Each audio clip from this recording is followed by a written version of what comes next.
Hi, I'm Gretchen, and I'm going to tell the story of how the Lord rescued me out of oppression and deception. How He loved me through all of it, how He ultimately woke me up and drew me out of the dark and into the light.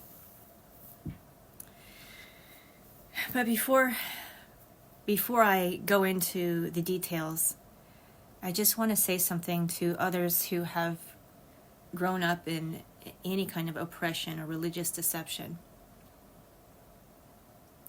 If you grew up that way, God wants you to know that He saw that. He has always loved you. And that is not what He wanted for you. He sees you now, and He wants to be your friend. He is the God who sees.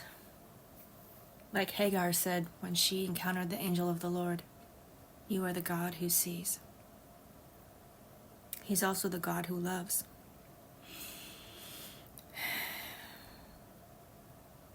I am not a talker. I'm a writer. And this is not easy for me. So I'm going to read what I've already written. And if I have extra things to say, I'll say it. And hopefully you'll be able to follow me.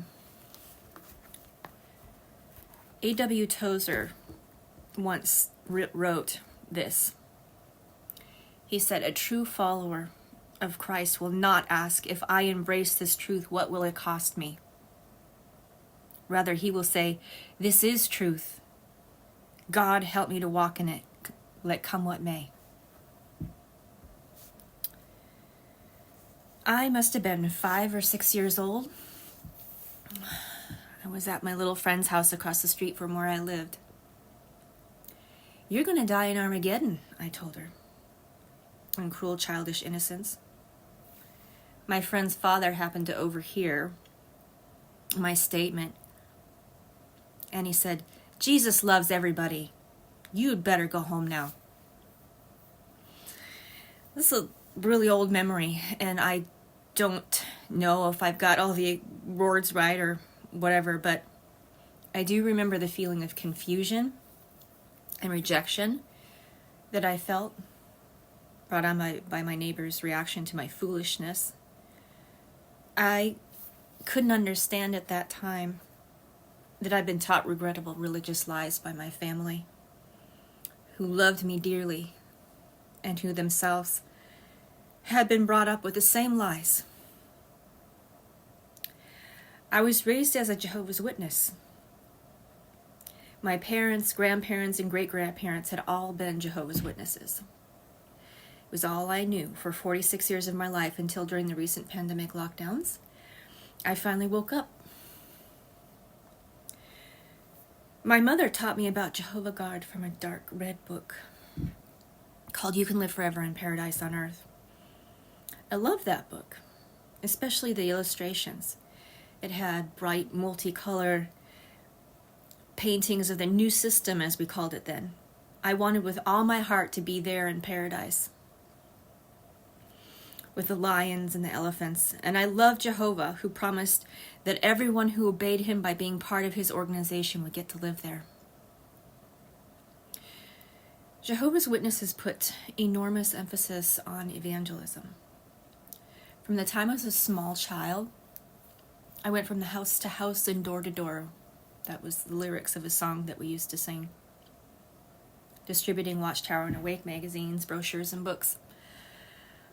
We were taught that canvassing our communities with the good news of the kingdom was the most important thing we could possibly do for Jehovah. A core early memory of mine was walking down a street while in the door-to-door ministry in a tiny town in North Idaho with my grandma. I was looking at my little brown shoes when Grandma told me that I had beautiful feet, because those feet were carrying a life-saving message. That conversation never left me and contributed a lot to my spiritual formation. I was taught that everyone outside of Jehovah's organization would be destroyed with God's fireballs and earthquakes in the Battle of Armageddon. We had graphic pictures of that in the Red Book too. That was worrisome to me, because it seemed like the kids in my 4th grade class at school were mostly pretty nice. I didn't want them to die like that. So I tried to tell them. I even wrote a note about it during class and passed it around the entire classroom. As you can imagine, that did not go over well with my teacher. Although I wanted to get baptized probably from the age of 8, my parents wisely made me wait until I was 12, almost 13, before I was allowed. By that time, much of my excitement about it had worn off, but I was still thrilled to officially symbolize my dedication to Jehovah through water baptism at the 1988 International Convention of Jehovah's Witnesses in Vancouver, BC. It meant that I could finally auxiliary pioneer, which meant spending about 60 hours, at that time anyway, 60 hours a month in the door-to-door evangelizing work. Nearly every summer during my teens, I spent several weeks staying with my grandparents in Moscow, Idaho, where we spent nearly every day in the door-to-door ministry. I dearly loved and respected my grandparents. I still do. Their devotion to God and His organization impressed me. The skillfulness with which they explained their faith to perfect strangers inspired me. They were my role models, and I hope someday to be as adept and devoted as they were. After I graduated from high school, I immediately went into the full-time ministry, which for witnesses entailed spending 90 hours per month evangelizing from door to door in the city streets, also teaching people the Bible in their homes. Soon I was serving in a Spanish-speaking congregation, having learned some Spanish in school. My pioneer partner also wanted to be a missionary and was saving up to go to Ecuador. Although I didn't have the funds to go, I wanted very much to go there with her. I hoped I would eventually be invited to Gilead, which was a school for training missionaries. My motives for all of this were good. I loved God, and I loved people. All I cared about was pleasing Jehovah and doing the highest good for the greatest number of people possible. I truly believed that baptizing people into my religion was the way to do that. Instead of moving to Ecuador or going to Gilead, I met and married my husband. We had 3 beautiful boys, all of whom we raised as Jehovah's Witnesses, just as we had been. Through the years, I had many experiences as a witness that should have given me pause about the organization in which I had been raised. I saw a lot of domestic violence, physical as well as verbal.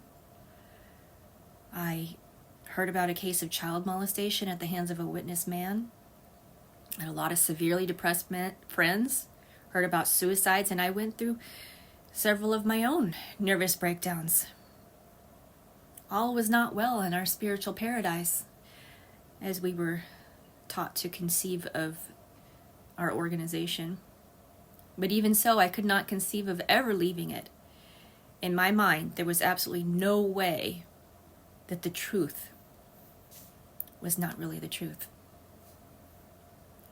Although I would not have admitted it then, I believe that things began to unravel for me during one of our annual memorial celebrations. Jehovah's Witnesses do not celebrate communion the way that Christians do. Once a year, they gather to hear a talk about how Jesus died for our sins.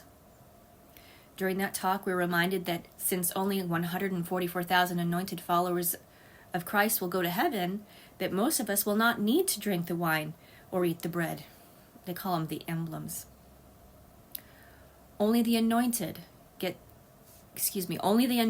to partake. The rest of us observed by passing the bread and then the wine among us without partaking. We were taught that only the anointed know that they are anointed, and that we were not to ask them questions about how they knew. They just knew, And if we had any question at all in our minds about whether or not we were anointed, we weren't. During one particular memorial of this kind, I had an extraordinary experience. At the time, I didn't have any way of understanding what was happening to me. I know now that it was the Holy Spirit of God coming upon me. It was God trying to communicate with me. I was filled with emotion.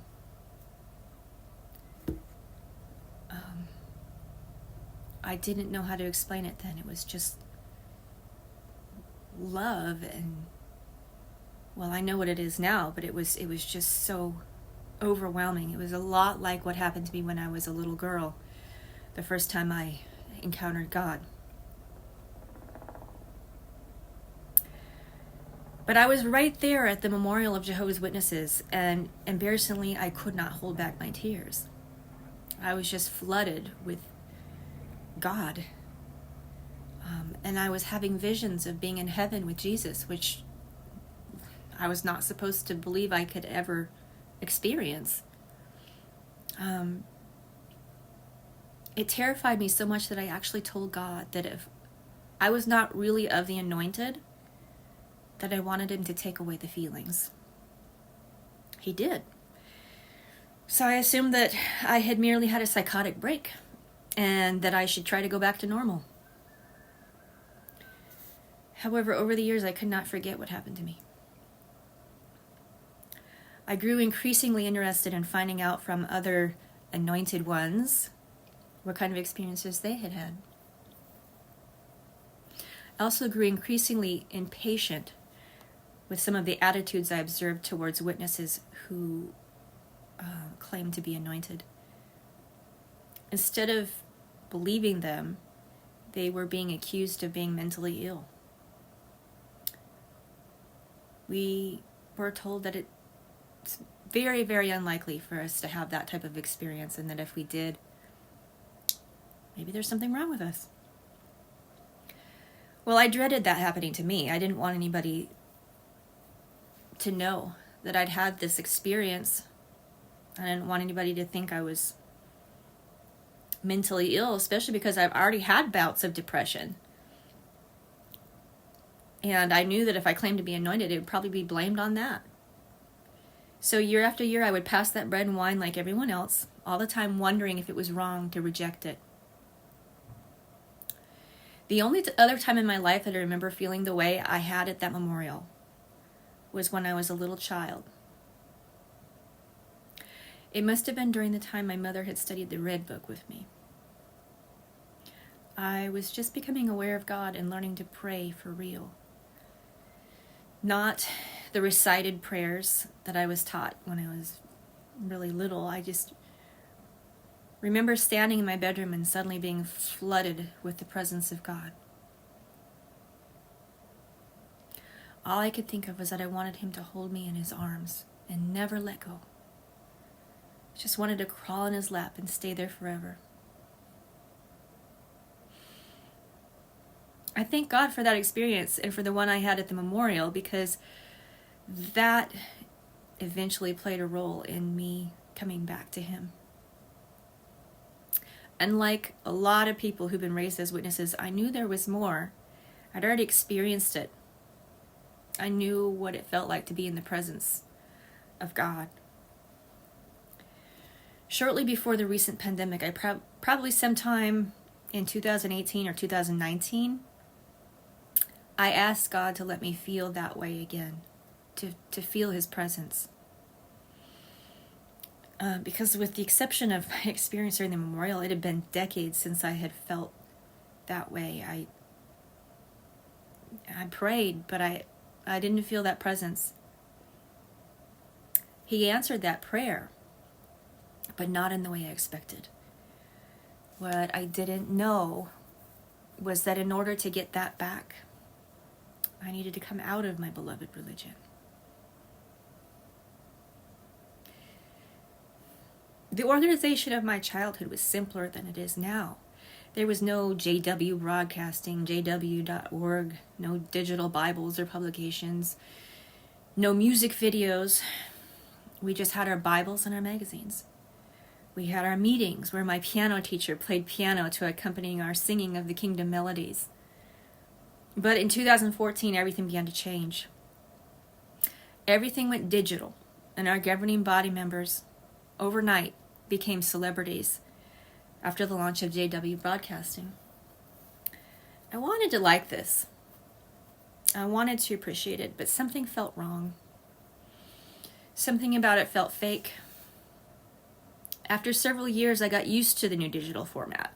Although that niggling doubt in the back of my mind never completely left, I truly felt privileged to be able to remotely attend every annual meeting and every Gilead graduation, which in the past had been reserved only for a select few. I enjoyed the new music videos and getting to hear our beloved governing body members speak to us on a regular basis. But something changed in 2020. Most of us thought that we would be back. Well, maybe I shouldn't say most of us. I would say most thought we would be back to our kingdom halls within a couple of weeks after we were shut down due to a novel virus. Somehow, though, I didn't think so. I had seen enough of what it had done to China to know that this was going to be big. So when we first got the announcement that we would not be having in-person meetings, I cried and cried. I prayed for every single family in my congregation, asking God to protect them, both physically and spiritually. Because our regular door-to-door ministry was also curtailed, we began to write letters to people in our communities instead. I wrote piles of them. I wanted people to know we hadn't forgot about them and that we still cared. Soon, we started to hear news of a new vaccine being formulated. This was supposed to avert the worst of the danger and get us all right back to work and to church. Ever the medical sleuth, I decided to dive in and do as much research as I could about the virus and the potential for a successful vaccine. What I discovered was a lot, and it had me worried. When it comes to medical treatments, the organization had never been overly controlling, well, except on the matter of blood transfusions, which is a whole other topic. But for the most part, we had always been told that medical treatment was a matter of personal choice and that we should never try to manipulate one another in that very personal area. Sometimes we would have articles in our magazines about certain treatments, but the final choice on how to handle medical matters was always left up to us. That is how I assumed the pandemic would be handled. That the facts might be presented, but that we would be left alone to make our own decisions. My assumptions turned out to be incorrect. Things began to feel ominous when we began having governing body updates once a month on JW Broadcasting. The niggling doubts I'd had before about the direction the organization seemed to be headed turned into alarm bells as I became painfully aware of the fact that these updates were becoming more and more manipulative. The apparent purpose of the updates was to keep witnesses informed about how the pandemic was affecting the organization and to instruct us on what the governing body felt was the best course of action regarding safety measures and medical treatment.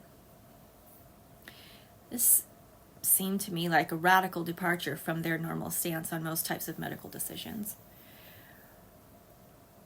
And the videos used blatant forms of manipulation, which were at the same time deceptive and persuasive to witnesses who felt that the governing body was speaking for God. The outcome was that Jehovah's Witnesses walked in lockstep when it came to their thinking and decisions regarding public health and personal medical decisions. Although the governing body claimed that witnesses had personal choice in these matters, the truth is that there was no room for deviation. Those who fell out of step with the majority were often shamed or even excluded.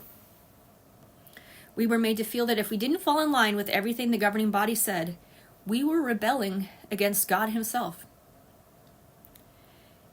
If I had had no love for God, that wouldn't have hurt so much. But I did, and it was excruciating. I had finally come to a place in my life where my conscience was at odds with direction from that organization.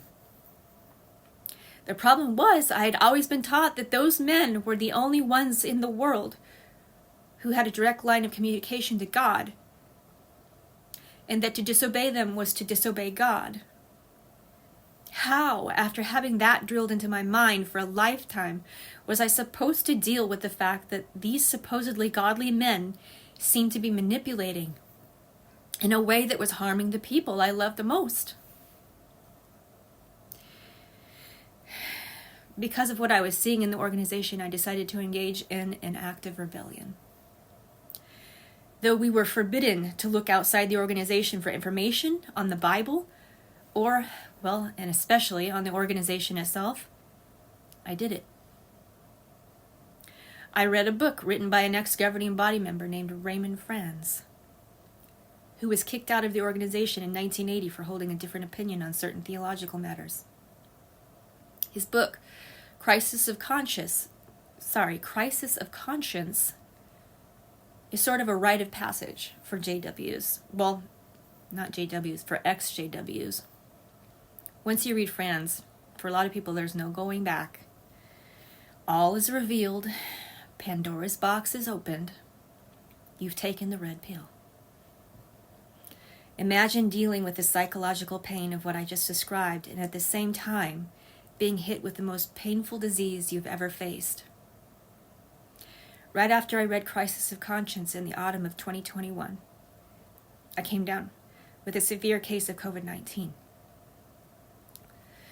Fortunately, I avoided the hospital, but probably because I already had an autoimmune disease, I became completely debilitated and non-functional. I stopped sleeping. I could barely eat.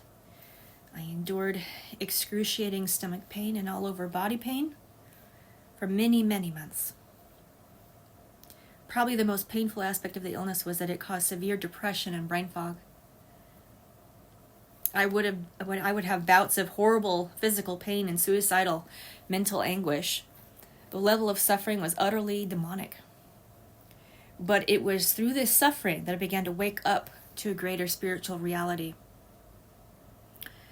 Once I was well enough to think and read some of the time, I decided, as my dear friend Vivian describes it, to take off my watchtower goggles and for the first time read the Bible without an agenda other than the desire to know God and to discover what he had really revealed through the pages of the scriptures.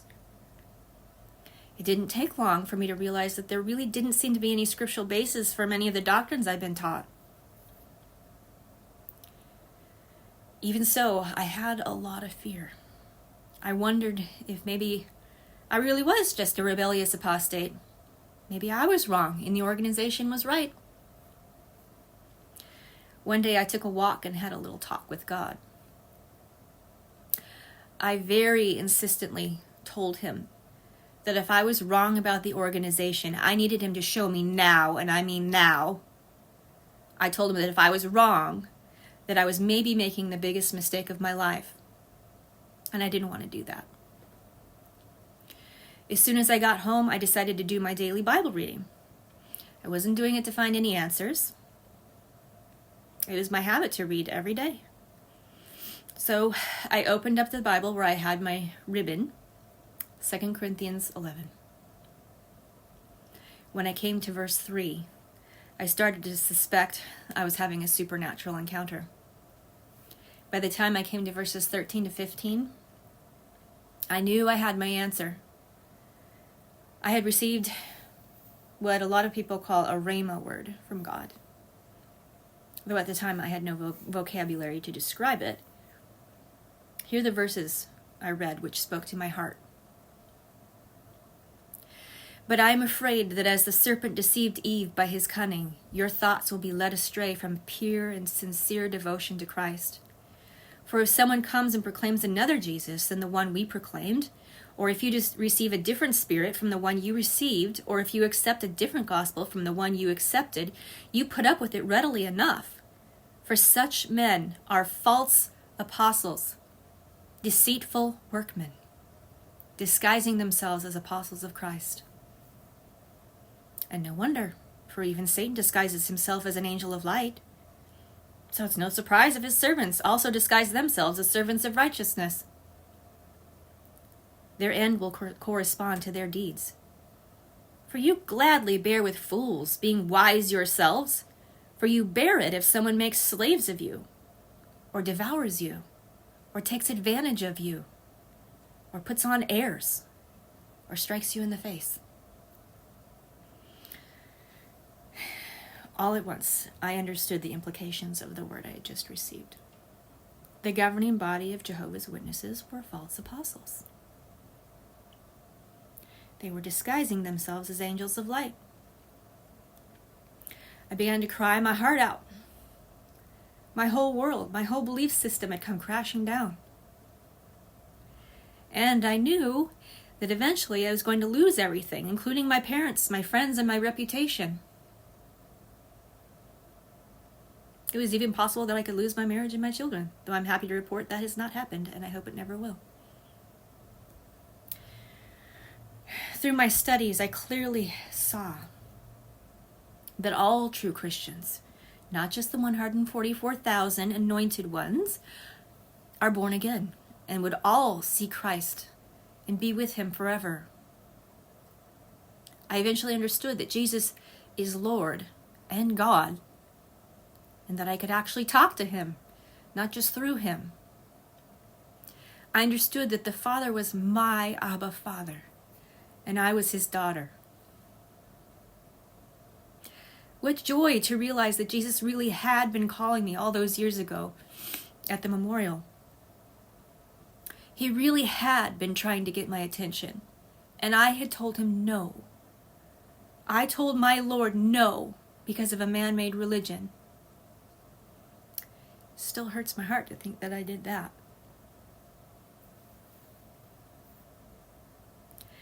After spending a few months alone with God and my Bible, I started attending an online Bible study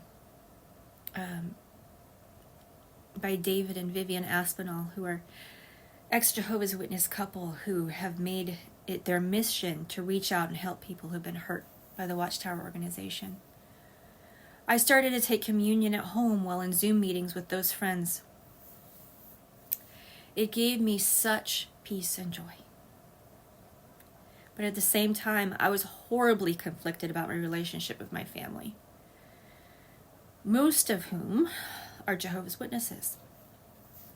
I was having to be more and more circumspect in my conversations with them to avoid having them discover my true beliefs. I knew that if they understood fully, they would disown me, and this caused massive internal conflict. When I started to develop a strong desire to find a church to attend, I realized I couldn't go on pretending to be a weak Jehovah's Witness. I needed to tell my parents the truth, both for my mental health and simply out of obedience to God. I remember feeling stabbed to the heart when I read Jesus' words at Matthew 10:37-39. He said, "He who loves father or mother more than me is not worthy of me. And he who loves son or daughter more than me is not worthy of me. He who finds his life will lose it, and he who loses his life for my sake will find it." Nabil Qureshi, who was an ex-Muslim Christian apologist, quoted the above text in his testimony as he explained how the scriptures convicted him of his need to tell his parents, knowing that they would likely disown him.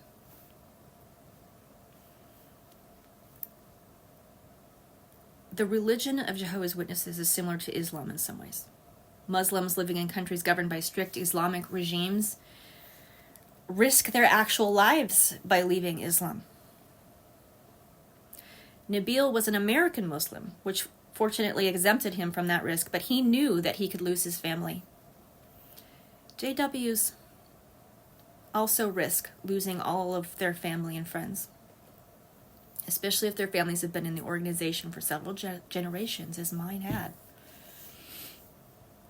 Nabil described the agony that I too felt as I contemplated the massive loss that I would endure and the horrible pain my family would suffer if I were to tell them the truth.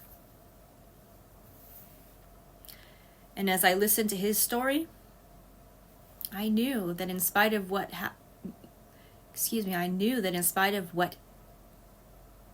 was going to happen, I had to reveal the truth. The hardest thing I have ever had to do in my life was to make myself drop in the mailbox the letter to my parents, revealing my decision to leave the Watchtower organization. As soon as it left my hands into that box, and I knew I couldn't retrieve it, a deep and uncontrollable sob shook my body, and I could not stop crying for hours.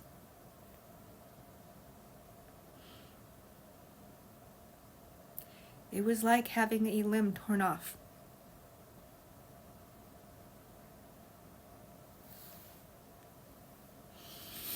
About a month after I sent that letter, I became aware that my local elder body had been alerted to what I had written and wanted to have a meeting with me. This sent shockwaves of panic through my body as I realized I had several choices. One was to meet with the elders and tell them in person why I no longer believed that the organization was the only path to God. Another was to simply refuse to meet or communicate with the elder body. And the third was to send a letter of disassociation that I had pre-prepared for an occasion such as this. Choice number one, although the most honorable and possibly beneficial to my friends, seemed physically and psychologically impossible at the time. Just telling my parents had made me feel as if I was having a heart attack. I did not feel capable of facing a judicial committee. Choice number two could have preserved for a time some of my relationships, although it would have drawn out that stressful period of transition, as well as very likely ending in my eventual disfellowshipping in absentia. And this is not written here, and the main thing was that I could not go on living a lie. I couldn't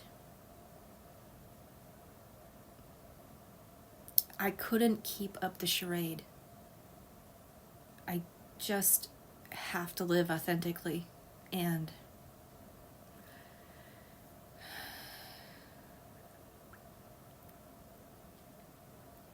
as much as I wanted to preserve my relationships, protect my parents from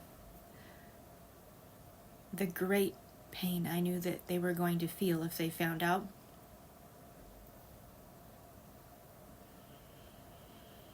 I just couldn't do it. I couldn't do it. I knew that the only way that I was going to feel free to be who I am, which is a Christian,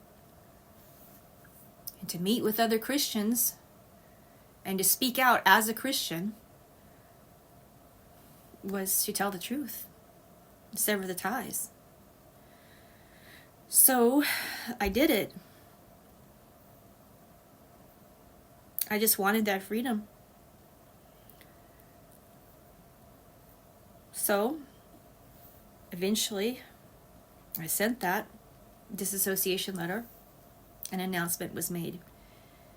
It usually goes something like this: Gretchen Guzman is no longer one of Jehovah's Witnesses.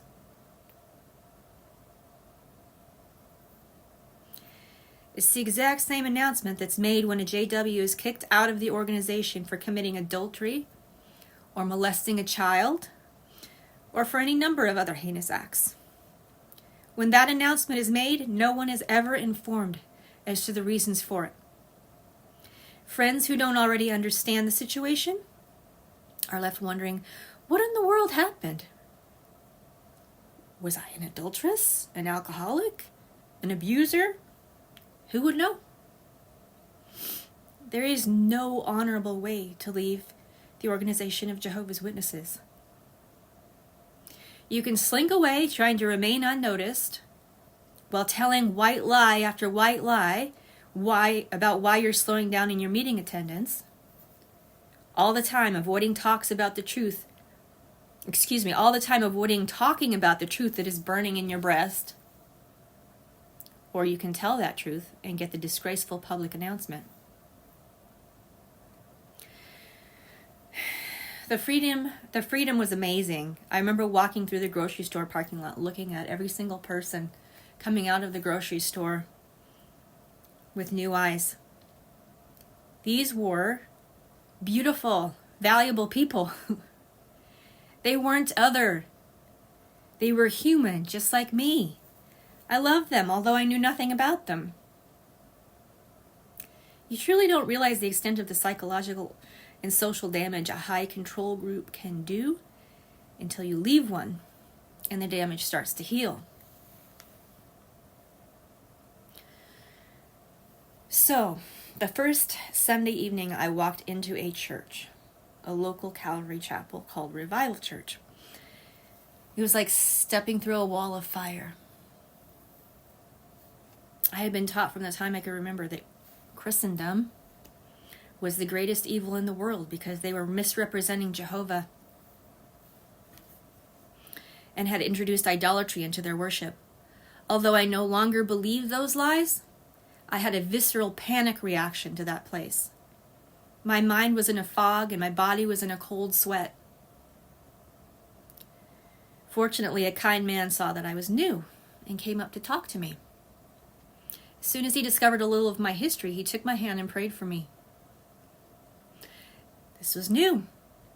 About halfway through the Bible study, my mind cleared enough that I was able to pay some attention and appreciate the depth of the teaching. But afterwards, the lights went down and the pastor began to pray and sing. That was new too, and it set off another set of alarm bells in my head. This is emotionalism and manipulation, I was thinking. I had been overexposed to cessationist discernment ministries on the internet, and it added to my fear.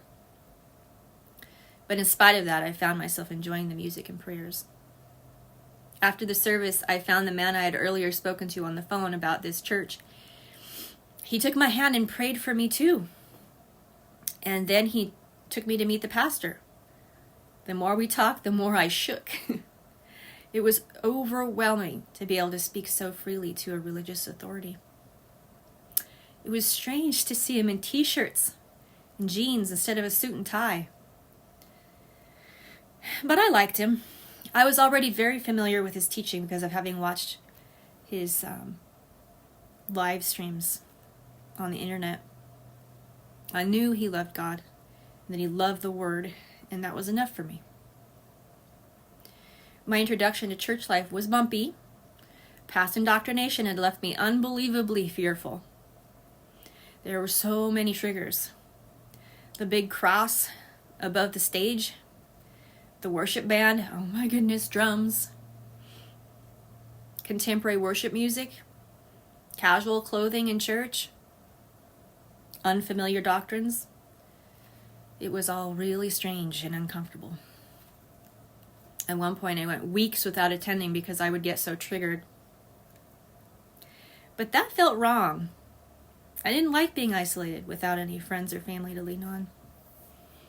And I knew that meeting with other Christians was important, according to the Bible. So, I prayed for guidance. I asked God to show me what He wanted me to do. And I'm pretty sure it wasn't much more than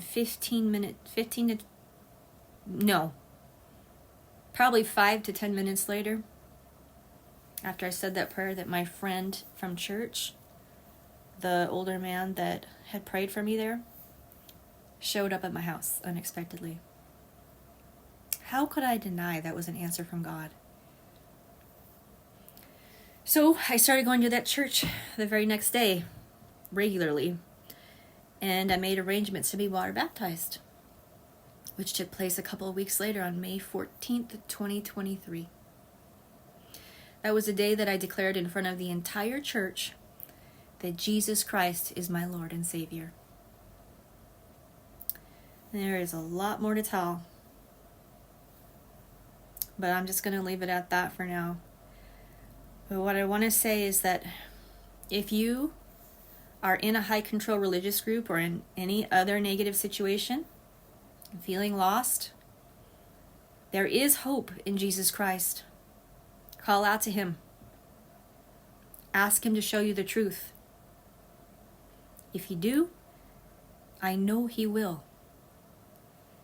And you will be made to understand what it means that He Himself is the way, the truth, and the life. And that He loves you far more than you could ever have imagined.